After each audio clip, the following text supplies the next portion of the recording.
I thought I'd start with two things. One is tell you a little bit about the environmental issues we're going to talk about, this term and next term. And second, to tell you a little bit about how economic thought has looked at these issues throughout history, because I think that helps you to understand where we go. So this is where we are in the schedule. We are still in the introductory stage. So what environmental problems are there? What can we consider? What are the sort of problems that we're going to look at? In the bottom left corner, you see two pictures that are about climate change, right? That is what everybody talks about as soon as you talk about environmental problems. And climate change nowadays in 2019 comes to your mind. Climate change is by far not the only environmental problem. And it's actually the environmental problem that we're not going to talk about this term because it is the topic of the lectures of next term, right? Other environmental problems are sort of similar in nature. On the bottom right, you're looking at the hole in the ozone layer. It is similar in nature because it's a global environmental problem. It doesn't matter where the CFCs come from, whether they're emitted in China or in the UK, they have the same effect on the ozone layer and create a hole, and the hole in the ozone layer lets UVB radiation through, and it causes cancer, right? And other problems. And in that sense, this is similar to climate change because it also doesn't matter whether the CO2 is emitted in Ghana or in Puerto Rico. The effect on the climate is the same, right? So this is immediately a global problem, and you can immediately imagine that there's international coordination issues in trying to convince others to reduce their emissions, right? Top left, you're looking at dying forest because there is too much sulfur and other acidifying substances in the air. And that's another environmental problem. It's no longer an environmental problem in Europe so much because we have solved it. But if you go to Asia, or if you go to Africa, or if you go to South America, acidification is still a real problem and a big problem. And this is sort of a continental scale problem. These gases stay in the atmosphere for about 2 weeks and can travel perhaps 3,000 kilometers. They can't travel all around the world, but it can definitely cross a continent. So the coordination problem is smaller, but it's still there. And then on the top right, you're looking at Los Angeles and the air pollution that you see there. And this is very much a local problem. This is local industry, local traffic causing things and creating health problems, creating disability problems, and other issues. So that's the sort of stuff that we talk about when we think about the environment. But there's other things, some older problems, some newer problems. The bottom right, you're looking at the Chattanooga River, which had caught fire in 1962. Now rivers are not supposed to catch fire, right? They're made of water, but they've put so much stuff in, so much chemicals in that the river spontaneously caught fire. Now that's the sort of problem that no longer happens in this case in the US because we've cleaned this up. But a lot of the sort of stuff that we no longer dump in Europe's environment or in the American environment, we now dump in the African environment. And also in China, they've come close to similar situations a couple of times in recent years. And that is obviously a problem, right? And as you can see from the smoke, it is not particularly healthy. Top left, yes, you're looking at a eutrophic lake. So the reason that there are so many people on the planet, 7 billion, the reason that we can feed 7 million people, 7 billion, sorry. The reason that we can feed 7 billion people, now I'm pausing because I'm wondering whether we're up to 8 already, it doesn't matter. The reason that we can feed so many people is because of artificial fertilizers. We put a lot of artificially harvested nitrogens and phosphates on agricultural land, and that makes that the crops grow much better, and that means that we can sustain a much larger population. Now, phosphates are cheap, farmers are risk averse, so rather than risk a misharvest, a low yield from their crops, they just put on as much fertilizer as they can. And the fertilizers that the plants don't need sort of get washed into groundwater or get washed into surface waters, and that's what you're looking at here. Now these are fertilizers, and that means that they make plants grow. And that is called eutrophication, and essentially what eutrophication does is, on farmland it sort of makes the only crops that are allowed to grow there grow faster, but sort of in the wild they make essentially the dumbest plants grow the fastest. And in most cases that is algae. They take out a lot of oxygen from the water, and as a result other plants suffocate, particularly fish suffocate, and you get sort of like this almost dead zone where there's only algae and nothing else, right? And that is what you see depicted here. And this is because it's individually rational for a farmer to over-apply fertilizers. So similarly, on the bottom left, if you put a lot of animals together, they tend to get ill because there's all sorts of infectious diseases passed between them. So the way to prevent that is to feed them antibiotics. And again, risk-averse farmers, you just feed antibiotics to all cattle, not just the ones that are ill. There's absolutely no bother for the cow, right? Because the antibiotics that they don't need or that you don't need, they just pee out, right? But that of course means that those antibiotics, which are biologically active substances by definition, right? They change the way your body works, end up in the environment, end up in surface water, and change the way the bodies work of all animals that they happen to encounter there, right? And then happen to swallow that water. Similar problem, top right. These are frogs. The extension that you see here is not a leg, it's a penis. And it's a female frog. But there's two things wrong here, right? One, the penis is way too large for the body. And second, women aren't supposed to have these things in the first place. The reason actually goes back to the solution of the eutrophication problem. So, if you wash your clothes, right, or the reason that your clothes get dirty is because there's a lot of organic material in your clothes, right? There's sweat there, you drop food on, and so on and so forth. There's a lot of organic material on your clothes. You stick it in the washing machine, and then the washing powder is supposed to take those organic materials out. Chemicals you put into washing powder have to be organically active. Now we used to do that with phosphates, but then we started worrying about eutrophication. So Procter & Gamble and Unilever and all those companies took the phosphates out of the washing powder and stuck pseudo hormones in, which are also organically active, right? Now, again, you over-apply, so the excess pseudo hormones get washed into the sewage waters. They're not filtered out, so they end up in the rivers and the seas. And these are biologically active substances. And in this case, they change girls into boys, right? Now, you might say, I don't care about frogs.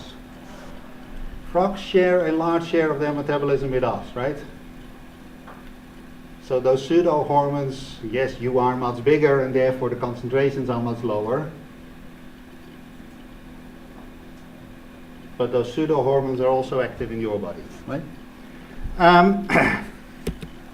So that's the sort of stuff we're going to talk about. We may talk a little bit about culling badgers to save cattle from tuberculosis, right? Another problem that has recently emerged, and is actually similar to the pseudo-hormones, right? So we worry about climate change. We worry a lot about climate change. And one way to reduce CO2 emissions, one of the main causes of climate change, is to drive diesel cars instead of petrol cars. For the very simple reason that diesel cars are more energy efficient. You can simply drive longer for the same amount of CO2 emitted in a diesel car than in a petrol car. The problem with diesel cars is that they emit much more fine particulates. And we used to believe Volkswagen and other car manufacturers that that was not the case, that they had solved the problem, but it turned out that they were lying to us. And they had not solved the problem, and as a result of this switch from petrol to diesel, as well as an increase in traffic, we see an increase in fine particulates in the air. The problem with particularly PM2.5, which is particulate matter with a diameter that is 2.5 micrometers or less, is that they're so fine they go through everything. They just, and it's not so much a chemical problem or a biological problem that you have, but you have a physical problem. They actually tear your lungs apart. And they're also so fine that they actually can go through the brain membrane. So they actually can get in your head, and we have seen behavioral changes as a result of this, right? That is obviously an environmental problem. The other thing that people are getting concerned about now is the plastics that end up in the ocean. We use a lot of plastic, we throw it away immediately after use, oftentimes. Gets broken down, but not fully. And what you see here is part of the great plastic patch that is in the Pacific, right? Essentially because of the way ocean currents work, all that plastic ends up in one place and creates essentially artificial islands made of plastic, and the stuff that sort of like falls apart but is not broken down has been found everywhere. In the Mariana Trench, like 10,000 meters below the sea, it has been found on the poles, it has been found in basically every animal, including humans, on the planet, right? So that's the sort of stuff that we're going to talk about. These are environmental problems.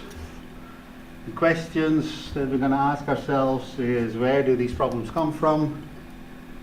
How big are these problems? How serious are these problems? And of course, how can we solve them, right? So those are the things we're going to talk about. But as I promised, I'm going to spend the next 30 minutes or so talking about how have economists looked at this through the ages. And I'm going to start with Marquis de Condorcet, who already in 1776 noted that agricultural activity corrupts the air and causes illnesses in neighboring homes, right?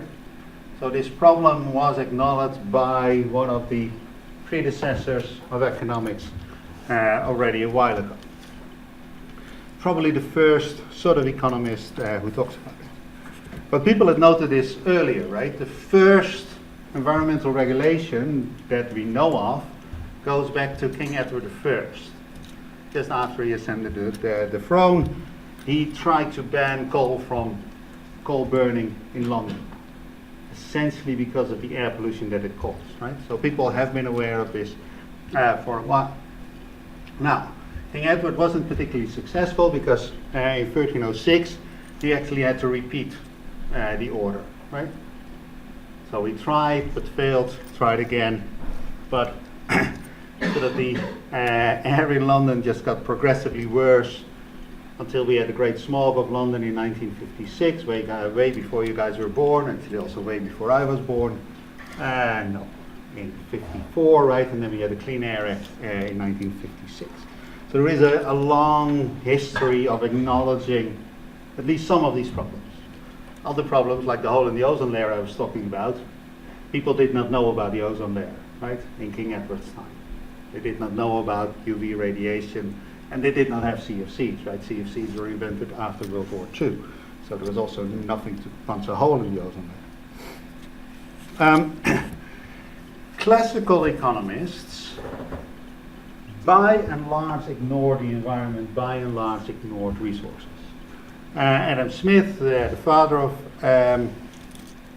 economics, as you know, talked about specialization, talked about the invisible hand of general equilibrium, and how through greed people would actually contribute to the social good in their own, it was in their own self-interest. But by and large, this group of economists following Adam Smith basically all argued against an overactive state, right? They all said, well, we just let people to their own devices, then they will work towards the social good. And there was no need for much policy or anything, no redistributional policy or anything of the sort.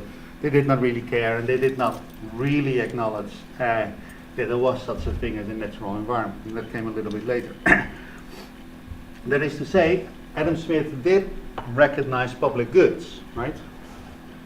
The state should erect and maintain certain public works and certain works and certain public institutions, because the profit would never repay the expense of any individual,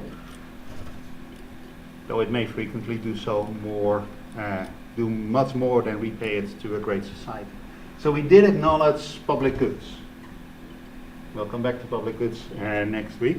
But other than that, this was very much a laissez-faire type of government, right? The first, not much later than Smith, the first economist to really speak about environmental problems was Malthus. And you may have come across his name, right? Essentially what Malthus argued was that population growth is exponential, but agricultural growth can only be linear. Exponential growth in the long term is always faster than linear growth, and that means that at one point we will run out of food and starve, right?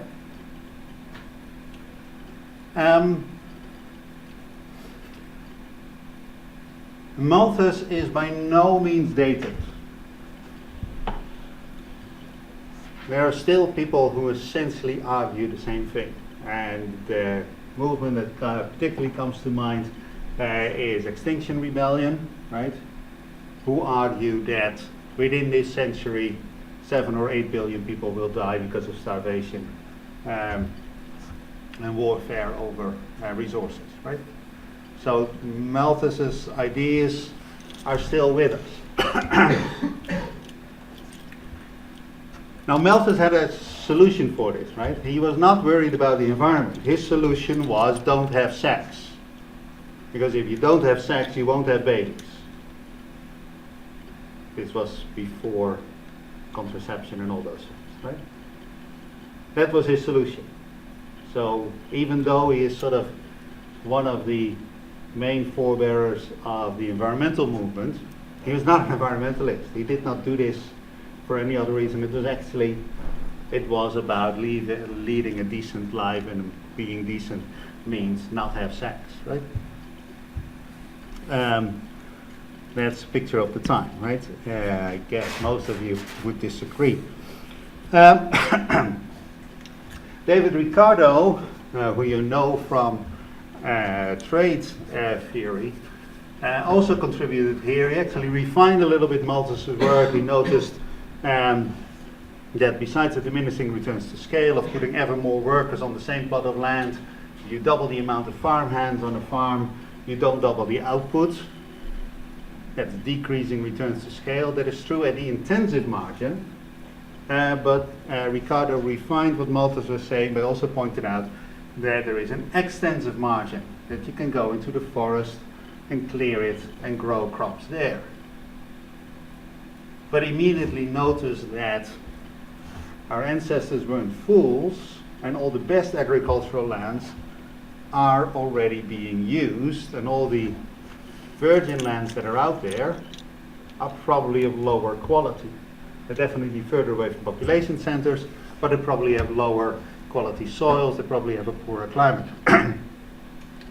So this was a refinement, but like all classical economists at the time, Ricardo completely agreed with Malthus that we were heading towards a stationary state, that at one point sort of resource limits would mean that the economy could no longer grow, would mean that the population could no longer grow, right?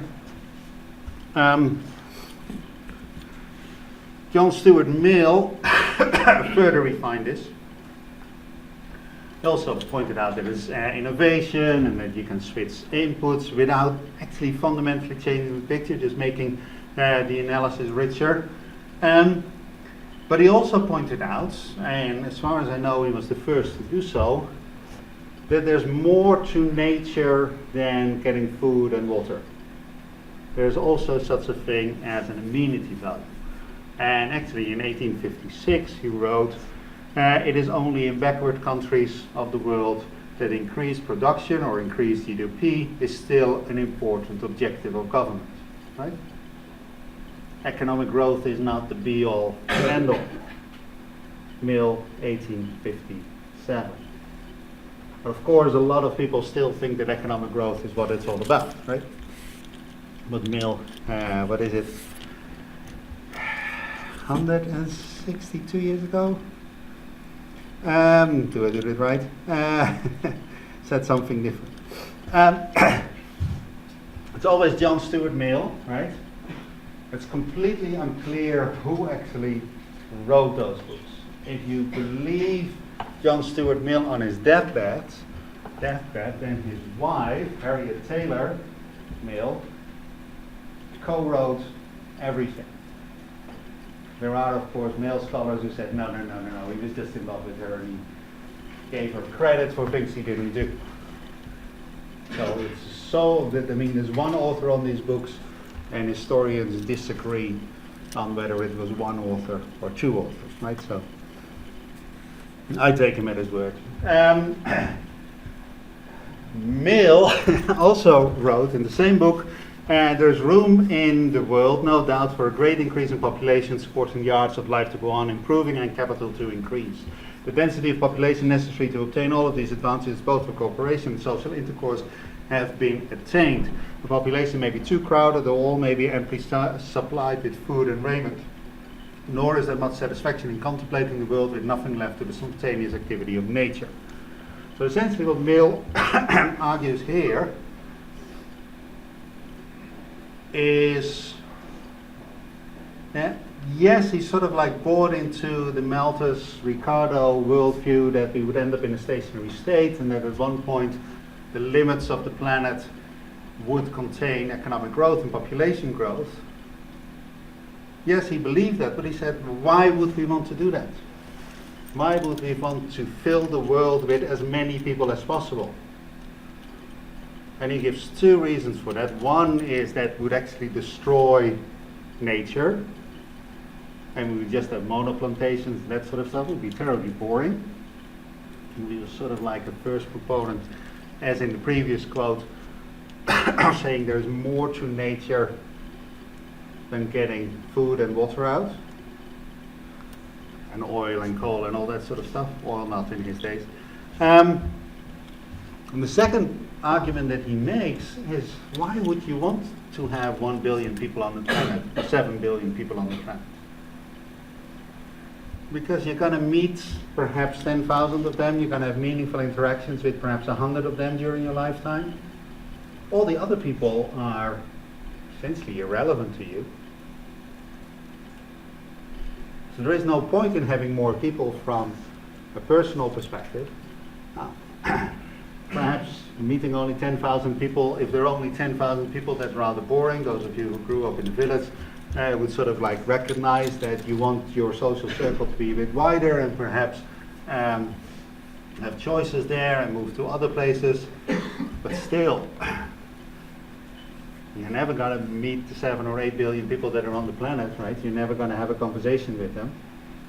So most of the people on the planet are essentially irrelevant to you, right? and will be throughout your lifetime, and there's absolutely no reason why they're all there. And Mill was sort of the first to acknowledge that. So those were the classicists. The neoclassicists, the main revolutionaries that you see there, are from top to bottom Jevons, Menger, and Walras. Of course, completely changed the face of economics, how we do analysis, how we look at the world. We'll talk about what is value and how the neoclassical revolution changed our conception of value in week 3 or in week 4. Essentially what they argued is that value is no longer absolute but it's relative, and there was general equilibrium, partial equilibrium, demand and supply. And they sort of, two things, right? Methodologically, the neoclassical revolution created micro, whereas the classicists were mostly about macro issues. The neoclassicists were very much about micro issues.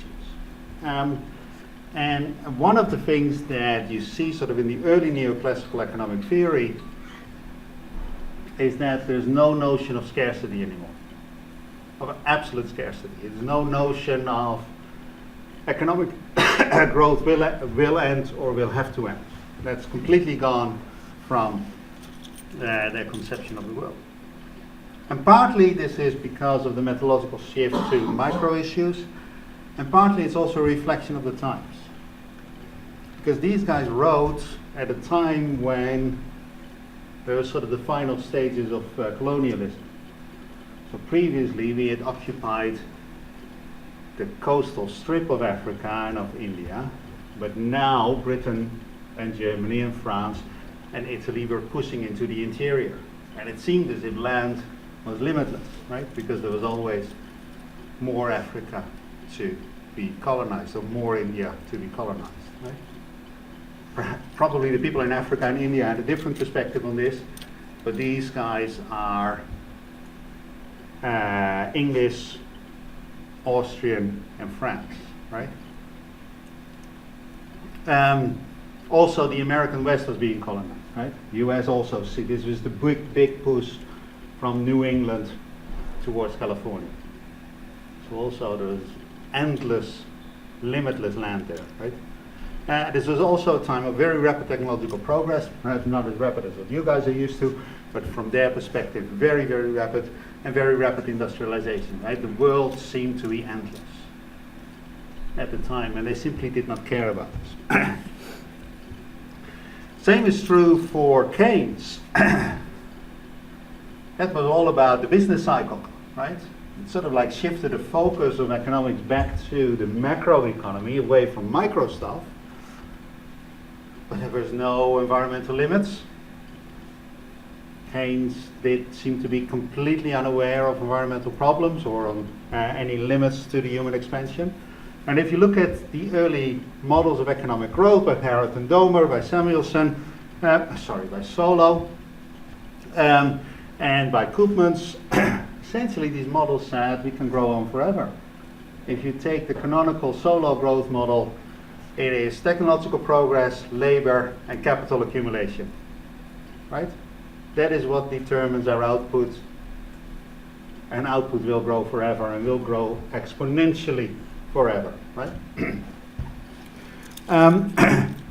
It's not the case that economics was entirely blind to these issues. Jevons already in 1865 anticipated that at one point we will run out of coal. Dreadfully pessimistic about how much coal there was in the world.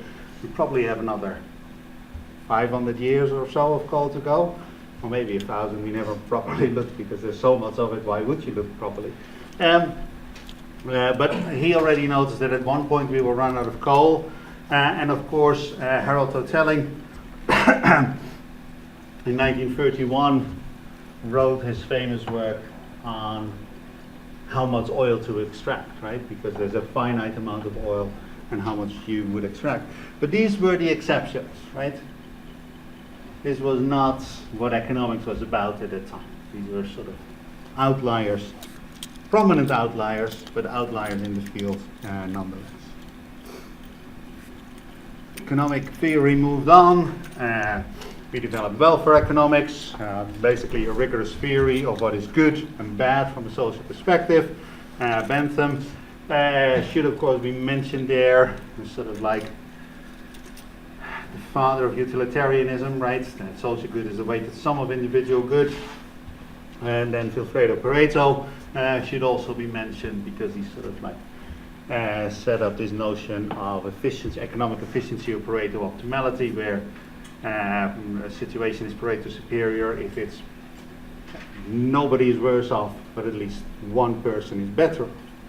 It's of course important there to realize the difference between an actual Pareto improvement and a potential one. A potential Pareto improvement is that nobody is worse off after the winners have compensated the losers, right? And I'll come back to that. Marshall noted that there could be externalities, that some economic transactions have unintended consequences on our third parties, and if these unintended consequences are uncompensated, then the market no longer needs to be in a Pareto optimum, right? You can have a market transaction that is not Pareto improved. So Marshall already noted that problem. Marshall is of course the father of general equilibrium. Already noted that problem in the 1870s, but did not know what to do with it. And it wasn't until 1920 that Alfred Pigou noted that you could have a system of taxation, so-called Pigouvian taxes, although he of course did not call it that way, that's how we call it, that would internalize the externality, and I'll make all this more precise next week. Marshall, like Adam Smith, was also very well aware of public goods and common resources and the overexploitation of these things. So people were aware of this, but it was not at the core of economics. All that changed in the 60s and the 70s. So what happened then? And you can talk to your parents or your grandparents about this, right? I hesitated because I'm not quite sure how old you guys are. I'm not quite sure how old I am. It's probably the better reflection here. So what happened in the 60s and the 70s? The Club of Rome put out its report, Limits to Growth. It is essentially Malthusian in nature. The economy keeps growing, we keep using more and more stuff, and at one point we will run out, right? And then we will have famine, we will have war, we have the economy collapsing, we have the human population collapsing. Rachel Carson published Silent Spring. And essentially what Silent Spring does is it talks about DDT. DDT is a great pesticide. It kills everything except for the plants you care about. The problem is that it bioaccumulates, so it kills the insects, and then the insects are eaten by the birds, but the birds can't break down the DDT in their bodies. The DDT ends up in the shells of the eggs that they lay, which are weakened by the DDT, and as a result, all the baby birds die, right? Before they're born. And the book is called Silent Spring is because as a result we wouldn't hear birds sing in spring, right? We had the oil crisis, right? Actually nothing to do with the environment, everything to do with geopolitics, but it sort of like drove the message home, like, oh my God, what would happen to our economies if we had no oil anymore, right? There was pollution, right? I showed you the picture of that river catching fire. We had the first big traffic jams, and we had space travel. Now for you guys this is impossible to imagine, right? Humans are very visual. And you don't know that the Earth is not flat. Because if you look around you, the Earth is flat, right? But for people, older people, the Earth really was flat because that was the only thing they could see. And they had learned in school the Earth really was a ball, right? Or a globe. But that was not emotional. That was just things you've learned in school. But according to your perception, the Earth is flat. And it's only when we sent people into space and they came back with pictures that people could emotionally attach to the notion that the Earth is round and finite. And if you look down from space, you can't see the difference between the US and the Soviet Union, and we're all in this together. That is something that happened when the first people went to space and came back with pictures, right? That realization, that emotional realization that the Earth is finite, and from space you can't tell the difference between Germany and France because it all looks the same, right? Now for you guys who have always seen pictures of this, it's very hard to put yourself back in those days, right? And what people realize is that natural resources are scarce, environmental services are valuable, there are significant environmental externalities. And this sort of created the environmental movement that actually harks back to an earlier movement. So you know about medieval ages, that the church was in charge of all things, and then we had the Enlightenment, right, which essentially says don't believe the Bible, believe your own eyes and ears, right? Ask for the evidence. And that sort of led to this hyper-rationalism that characterizes the environment. And against that was this counter-movement of Romanticism. Romanticism has three hallmarks. One is, as I said, it's not about hyper-rationality, but it's about emotions, right? Do what you feel. Do not what you think is best, do what you feel like doing. This was the time that people began to realize, like John Stuart Mill, that there's more to nature than food and water. When people began to sort of like explore nature. This is of course also again a reflection of the time, right? The older times, if you went into the forest, chances are you would get lost or eaten by a bear, right? But at this time, at least in Europe, nature was essentially tamed, and you could safely wander, as this guy here does, into the mountains without too much risk. And people began to appreciate nature. And Brighton turned from a fisher's village into a beach resort, right? Thanks to the Prince Regent. And it's also part of that. And because of the rapid technological progress and the rapid changes in the world, Romanticists also began to hark for a simpler past. The noble savage is something that comes from these times, right? The idea that 1,000 years ago people led much simpler and better lives, and people were all very wise and in balance with nature. That is a romantic idea, right? Completely separated from reality, but it is a romantic idea. Now, Romanticism died right around 1850. It has three successors, all picking up different aspects of Romanticism. Communism is one. The reason that Pol Pot essentially abandoned cities and sent everybody back to the countryside is because an agricultural past used to be better, right? Same for Lenin, same for Mao, right? And Nazism was also longed for a better past when races were pure and that sort of stuff, right? And naturalism and environmentalism also hark back to a great extent to Romanticism, right? It's an anti-enlightenment movement. It's about emotions, it's about how things used to be better. And there are people who sort of switch between the three, right? A lot of environmentalists are fairly left-wing, A lot of environmentalists are also fairly authoritarian.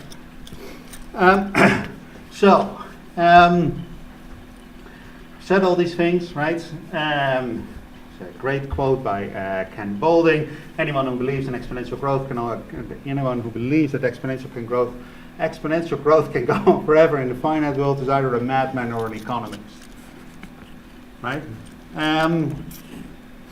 Now there was a bet in I forget when in 1980 between these two gentlemen, Paul Ehrlich and Julian Simon. Where Simon responds to Ehrlich claiming that somewhere in the next 15 years the end will come, and by the end I mean not a breakdown of the capacity to support humanity. So Ehrlich is a Malthusian through and through, right? He was a big figure in the Club of Rome.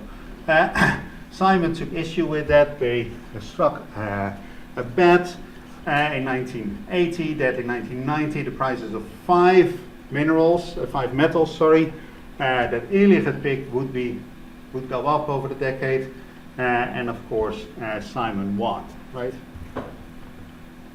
And Simon essentially argued against the Club of Rome, and he said, yeah, there may be resource limits. It is true that the planet is finite, but human ingenuity is not, right? Human ingenuity is the ultimate resource, and we can keep on growing forever. Well, that is the start. By now there's a whole bunch of prominent economists. I won't take you through their names. You notice two things. A, they're all men, except for Marine Cropper. And second, they're all white, except for Partha Dasgupta, right? And this is the state of economics, right? And Partha Dasgupta, of course, yes, he looks Indian, he has an Indian name, but he's very much a product of empire, right? He's sort of like trained in the English system and at a young age, relatively young age, brought to Cambridge to study. So even though he looks Indian and has an Indian name, he has about as upper class English as it gets, right?